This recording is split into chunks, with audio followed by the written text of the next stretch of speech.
बचपन में ही शिप्रा के सिर से माँ का साया उठ गया था। वो तो बाप को कोई फिक्र नहीं थी बेटी की। उसने दूसरी शादी कर ली। नाना नानी को दया आ गई शिप्रा पर। उन्होंने मासूम शिप्रा की जिम्मेदारी अपने कंधे पर ले ली और शिप्रा देख रेख में बड़ी होने लगी। कच्ची उम्र से ही उसे संस्कारों की घूंटी पिलाई जाने लगी और शिप्रा पढ़ाई काम काज बड़े सलीके से करती थी। इसीलिए नाना नानी की बेहद लाडली थी। मामा धीरज, मामी रानी को एक लड़की और एक लड़का था। बड़ी लड़की रिद्धि शिप्रा की हम उम्र थी, पर माँ ने उसके मन में भी शिप्रा के लिए जहर भर रखा था। यही कारण था वो भी उससे जलती थी। रानी को शिप्रा से जलन था क्योंकि नाना नानी उससे ज्यादा प्यार करते थे। यही एक नातिन है क्या इनकी, जब देखो तब इसी को सिर चढ़ाए रहते हैं।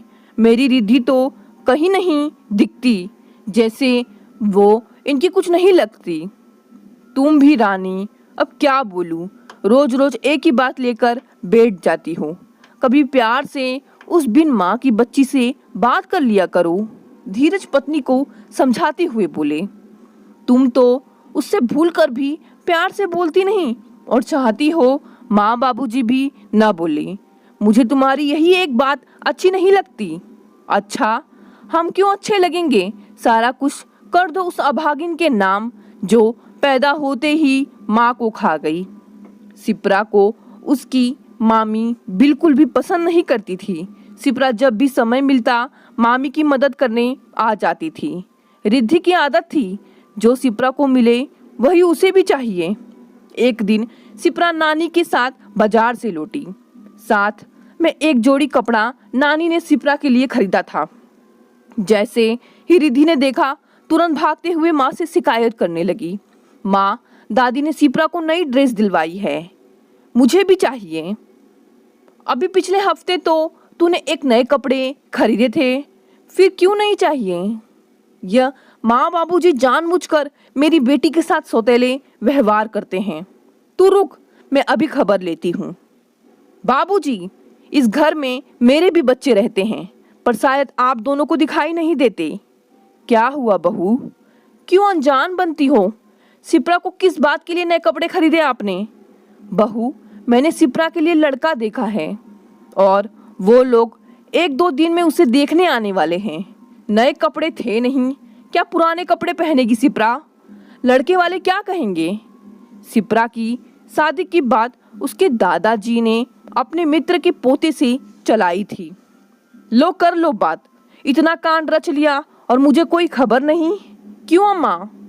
धीरज ने कहा वो तुम्हें बता देगा। क्या उसने नहीं बताया तुम्हें?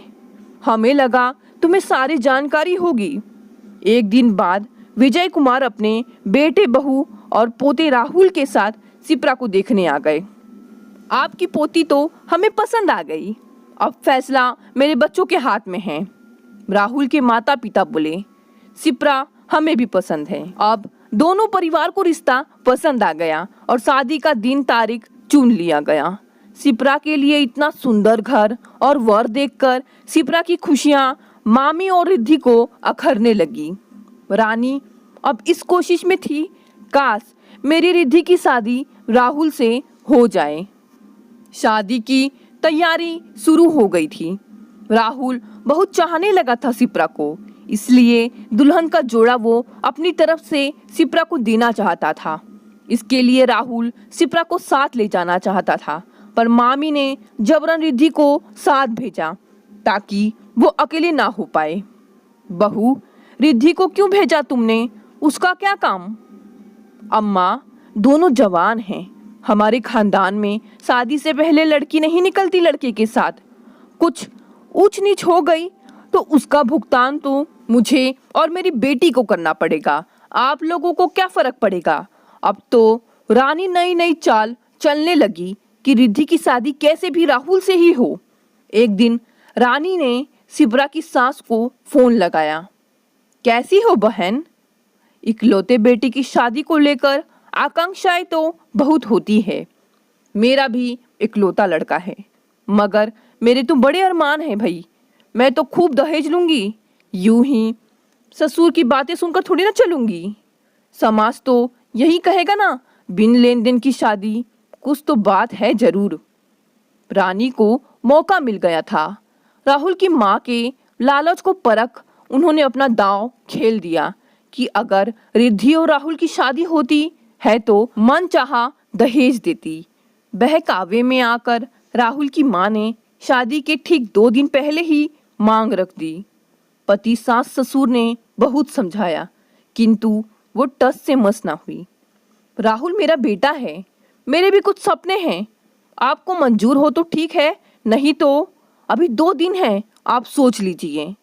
राहुल की माँ ने शिप्रा के घर आकर कहा। उसकी इस मांगों को पूरा करने में नाना जी सक्षम नहीं थे। शिप्रा से नाना नानी की लाचारी देखी न गई, वो शादी के लिए मना कर दी। इसी का फायदा उठाकर राहुल की माँ ने रिद्धि की शादी तय कर दी राहुल से। मम्मी, मैं ये क्या सुन रहा हूँ? तुम नाना जी को दहेज की लंबी चौड़ी लिस्ट थमा आई, वो भी विवाह से 2 दिन पहले। तुम पागल तो नहीं हो? माँ की जिद सुनकर राहुल भी जिद पर अड़ गया। फिर मेरी भी जिद है कि मेरी जीवन संगिनी शिप्रा ही बनेगी। आप भी सुन लो, मुझे सोने की गुड़िया नहीं चाहिए। धीरज भी मन ही मन चाहते थे कि कैसे भी शिप्रा का घर बस जाए। उन्होंने राहुल की माँ से कहा, देखिए, मुझसे जो बन पड़ेगा वो खुशी से देने को तैयार हूँ, बस शिप्रा ही आपके घर की बहू बनेगी। तभी बातचीत के बीच में राहुल आ गया।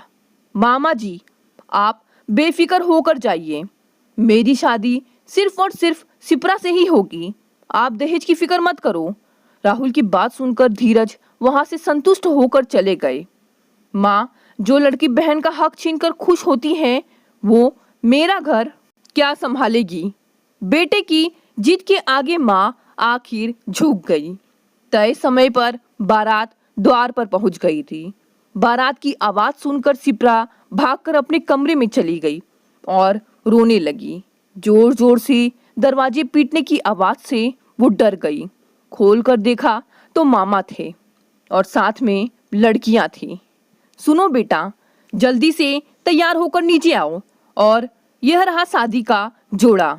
पर मामा जी, तू चिंता मत कर शिप्रा, तेरी मामी को अच्छे से समझा दिया है, अब सब ठीक है। चल जल्दी से तैयार हो जा, नीचे राहुल इंतजार कर रहा है। धीरज मुस्कुराते हुए चले गए। शिप्रा और राहुल की शादी हो गई और शिप्रा विदा हो गई। नाना और नानी शिप्रा का घर बस जाने से बहुत खुश थे। यहाँ कमरे में रिद्धि ने हंगामा खड़ा कर दिया था। सारा सामान उसने बिखेर कर रख दिया था और रोए जा रही थी। माँ, आप कुछ बोली क्यों नहीं? इतनी बड़ी साजिश, जैसे मैं सौतेली बेटी हूँ, मेरी खुशियाँ छीन कर ले गई, वो कभी खुश नहीं रहेगी। माँ, कुछ बोलो तो। क्या बोलूं? तेरे पिता जहर खाने वाले थे। उन्होंने मुझसे कसम ली थी कि मैं कमरे के बाहर ना आऊं जब तक वो विदा नहीं होती। मैं उन्हें खोना नहीं चाहती थी। तेरे लिए अपना घर तो नहीं उजाड़ सकती थी, तेरे लिए तो मैं राजकुमार ढूंढ लाऊंगी। तू सब्र कर ले बेटा, सब्र। तब से धीरज कमरे में आ गए। तो तुम्हें क्या लगा मैं सही में जहर खाने वाला था? मैं तुम लोग जैसा स्वार्थी नहीं हूँ जो अपनी खुशी के लिए किसी की भी खुशियाँ छीन लूँ। रानी, सिर्फ तुम्हारे कारण मैं कभी उस बच्ची को पिता का प्यार तो छोड़ो, मामा का प्यार तक ना दे पाया, क्योंकि मैं ऐसा करता तो तुम कलह करती और उसके साथ साथ माँ बाबूजी का जीना मुश्किल कर देती। तुम उस बच्ची की इतनी बड़ी खुशियाँ भी छीन लेती, ऐसा मैं हरगिज ना होने दूँ। स्वार्थ कभी भी खुशियाँ नहीं देता रानी। खुशी पाने के लिए त्याग और समर्पण भी चाहिए। अब जरा तुम भी कुछ अच्छे संस्कार रिद्धि को देना शुरू कर दो तो बेहतर होगा। अब सुधर जाओ या कलह मचाओ या कुछ भी करो, शिप्रा का घर बस गया। अब मुझे कुछ फर्क नहीं पड़ता, मैं बहुत खुश हूँ आज। और वो निकल गए कमरे से और माँ बेटी एक दूसरे की शक्ल देखते रह गए।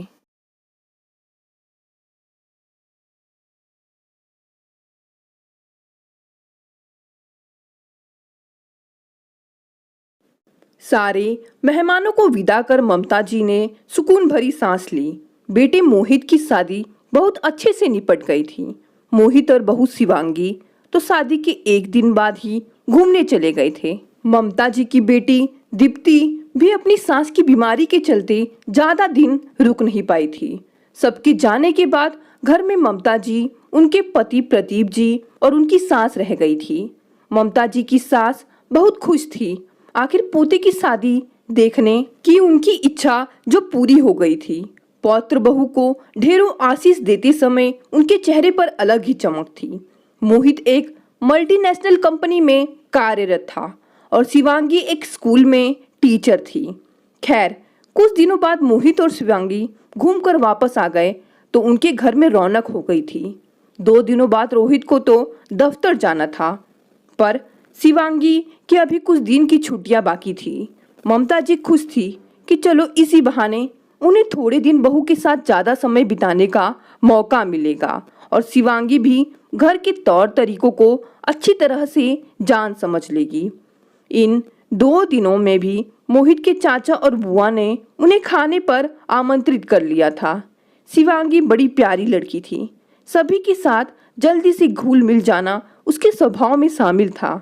उसका स्वभाव देखकर ममता जी आश्वस्त हो गई थी कि उनकी बहू आगे चलकर सब कुछ अच्छे से संभाल लेगी। वह खुद इस बात की बहुत बड़ी मिसाल थी। सबके साथ प्यार से रहना, हर एक दुख तकलीफ में आगे बढ़कर साथ देना उनके स्वभाव में शामिल था। इसलिए तो रिश्तेदारों के साथ साथ पड़ोसी भी उनकी पूरी प्रशंसा करते। 2 दिन बाद मोहित ने दफ्तर जाना शुरू कर दिया और ममता जी धीरे धीरे शिवांगी को घर के बारे में बताती। शाम को अक्सर वह उसे अपने साथ पास के बाजार में ले जाती और दोनों घर का सामान या सब्जी और फल वगैरह ले आती। दिन बीत रहे थे। एक दिन ममता जी को शिवांगी की मम्मी का फोन आया। इधर उधर की बातें कर वो बोली, अगर आप बुरा ना माने तो एक बात कहना चाहती हूँ। जी जी कहिए, ममता जी ने कहा। वो क्या है ना ममता जी, शिवांगी को सुबह नाश्ते में पराठे खाने की आदत नहीं है, तो आपके यहाँ तो नाश्ते में रोज रोज ही पराठे बनते हैं। अगर वो अपनी मर्जी का कुछ खाना चाहे तो आप समझ रही हैं ना, शिवांगी की मम्मी ने कहा। ममता जी ने बड़े संयत स्वर में कहा, मुझे लगता है आप शिवांगी को लेकर कुछ ज्यादा ही फिक्रमंद हो रही हैं। मैं समझ सकती हूँ, एक माँ का बेटी को लेकर चिंता करना जायज है, पर वो अब हमारे घर की बहू है, इसलिए मुझे लगता है कि बेहतर होगा अगर शिवांगी अपनी समस्या खुद से बताए और कुछ और बातें कर। उन्होंने फोन रख दिया। ममता जी कुछ सोचने लगी और फिर गहरी सांस लेकर घर के कामों में लग गई। उन्हें अभी शिवांगी से बात करना सही नहीं लगा। रात को सोने से पहले शिवांगी उनके लिए दूध बना लाई थी, तब भी उन्होंने उसके सामने किसी बात का जिक्र नहीं किया और उसे आशीर्वाद दे दिया। शिवांगी जब कमरे में पहुंची तो मोहित ने उससे बाहर चलने के लिए कहा, यह कहकर कि उसे कोई जरूरी बात करनी है। शिवांगी समझ नहीं पाई कि ऐसी कौन सी बात है जो मोहित घर पर नहीं कर सकता। खैर, शिवांगी उसके साथ बाहर चली गई। वहां जाकर आइसक्रीम खाते हुए मोहित ने बड़े प्यार से शिवांगी से कहा, देखो शिवांगी, अब यह घर तुम्हारा है और मुझे लगता है कि तुम्हें माँ से कोई शिकायत नहीं होगी। नहीं नहीं, वो तो मुझे बड़े प्यार से रखती हैं। फिर क्या तुम्हारा अपनी मायके में ससुराल की हर छोटी से छोटी बात बताना जरूरी है? मैं कुछ समझी नहीं मोहित, तुम क्या कहना चाहते हो? शिवांगी उत्सुकता से बोली। आज सुबह तुम्हारी मम्मी का फोन आया था। लैंडलाइन पर फोन होने की वजह से मैंने अपने कमरे से भी फोन उठा लिया और उनकी बात सुन ली थी। तुम्हारी मम्मी यह शिकायत कर रही थी कि तुम्हें नाश्ते में पराठे खाने से दिक्कत है। तुम इतनी छोटी से छोटी बात भी अगर अपने मायके में बताओगी और तुम्हारी मम्मी उसका उल्हाना हमारे घर पर देगी तो सोचो उसका क्या नतीजा हो सकता है। आज तो माँ ने इस बात को कोई बतंगड़ नहीं बनाया। मैं जानता हूँ वह बहुत सुलझी हुई महिला है। उन्होंने दीप्ति दीदी को भी कभी ऐसी कोई सीख नहीं दी और हमेशा अपने ससुराल में प्यार मोहब्बत से रहने की सलाह दी। इसलिए तो दीप्ति दीदी के सास ससुर आज एक पल भी उनके बिना रहने की कल्पना नहीं कर सकते। और देखो, सुबह से बात पता होने के बावजूद माँ ने तुम्हारे सामने उस बात का जिक्र भी नहीं किया। तो सोचो, अगर इसका उल्टा होता और माँ उस बात का बतंगड़ बना देती तो तुम्हें कैसा महसूस होता। अक्सर घरों में झगड़े इन छोटी छोटी बातों से शुरू होते हैं, लेकिन मैं नहीं चाहता कि मेरी या तुम्हारी वजह से मेरे माता पिता का दिल दुखे। और अगर तुम्हें कोई बात बुरी भी लगती है तो यह तुम्हारा अपना घर है, तुम बेझिझक माँ से कह सकती हो। मुझे यकीन है कि तुम्हें शिकायत का मौका नहीं मिलेगा, वह तुम्हारी बात को जरूर समझेंगी।